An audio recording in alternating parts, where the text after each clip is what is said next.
Welcome to The Explainer. So glad you're joining us today because we are going to objectively unpack a truly radical, highly controversial text. It's called Fire at Traditions, and it's by an author named Su Feng. Now, regardless of where you stand on everyday societal norms, analyzing how different ideologies build their arguments, that is always a fascinating exercise. Exploring these extremes really helps us understand the mechanics of radicalization and ideological manipulation. Today, we're going to break down a text that literally attempts to dismantle one of the most universally accepted institutions in human history, the traditional family unit. Let's see exactly how the author builds this argument step by step. Okay, let's dive right into this. The author doesn't really ease us into his premise at all. He comes right out of the gate with a pretty jarring use of a biblical verse, quoting Matthew 10:36, "Everyone's worst foes shall be from their own households." He uses this specific quote to anchor everything that follows. Su Feng points out that Jesus Christ warned he came not to send peace, but to turn sons against fathers and daughters against mothers. By starting here, he's immediately laying down the foundation for a massive ideological shift. And that foundation sets up a pretty startling question, one that frames the whole radical premise of what we're examining today. Is family a path to hell? Now, most of the world views the family home as a sanctuary, right? A place of safety and support, but Su Feng's text argues the exact opposite. He claims that relatives, in the traditional sense, are actually enemies. He says they act as a resistance to heaven and a direct path to hell. It's a complete inversion of how society traditionally views family bonds.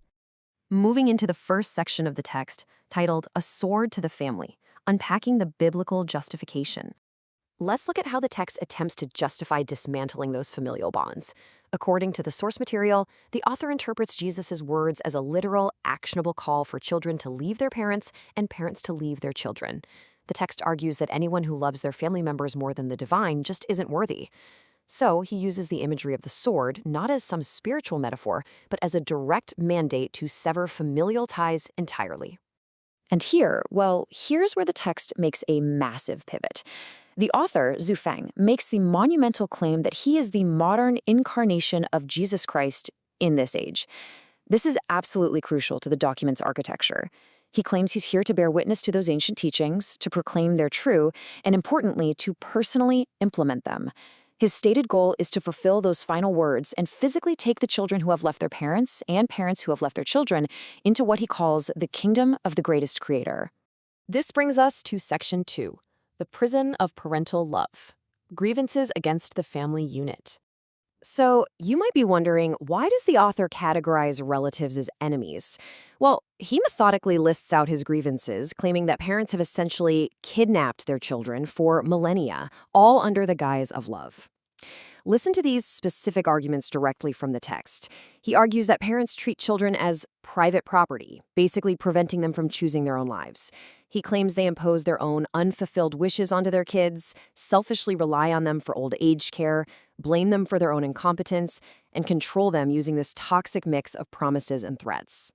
The author paints a picture of the family not as a nurturing environment at all, but as a restrictive, manipulative system of control.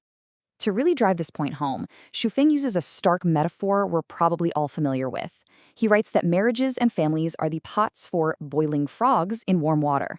The text argues that everyone inside a traditional family structure is slowly, unknowingly being boiled down into what he calls the animal world and hell. He makes the sweeping claim that nobody who lives their entire life within a traditional family structure can ever reach heaven. All right, jumping to Section 3, Formatting the Failed Program, a History of Blood and Tears. Moving beyond just the individual family unit, the author zooms out to look at the entirety of human history. The crucial number here is 5,000. He claims that 5,000 years of human history, from ancient times to modernity, all across the globe, is entirely a history of failures. He writes that it's a bitter history filled with blood and tears, and crucially, he argues it was personally brewed and written by the institutions of marriage and family. He goes so far as to assert that any preaching that maintains the traditional family is actually the devil's preaching. Following that logic, the author argues that repeating these 5,000 years of failure obviously won't bring success. His warning is incredibly severe. If traditional familial relationships don't completely disintegrate, the sea of human suffering is just going to continue boundlessly. He posits that humanity will face ultimate disaster, or even outright extinction, if we maintain this civilization. The only way forward, according to him, is to thoroughly format, like you'd wipe a hard drive, all of these failed programs of marriage and family. Which leads us to Section 4, the kingdom's new program, a utopian alternative. So if the family has to be destroyed to save humanity, what exactly comes next? The text outlines his grand solution, what Xu calls the new program. He defines this as a society completely devoid of traditional marriages, families, and family affections. This new program is located in his aforementioned kingdom of the greatest creator. Now, he acknowledges that parents and children might instinctively want to scold him or deny this, but he claims that people living in this new program will testify that it's thousands of times more beautiful than traditional family structures. He insists that unless you've lived deeply within it, it's impossible to imagine, but claims it as factual truth. And this brilliantly illustrates the sheer contrast we're looking at today. On one side, you have the traditional, widely held view across almost all human cultures that the family is the foundational building block of a healthy, functioning society.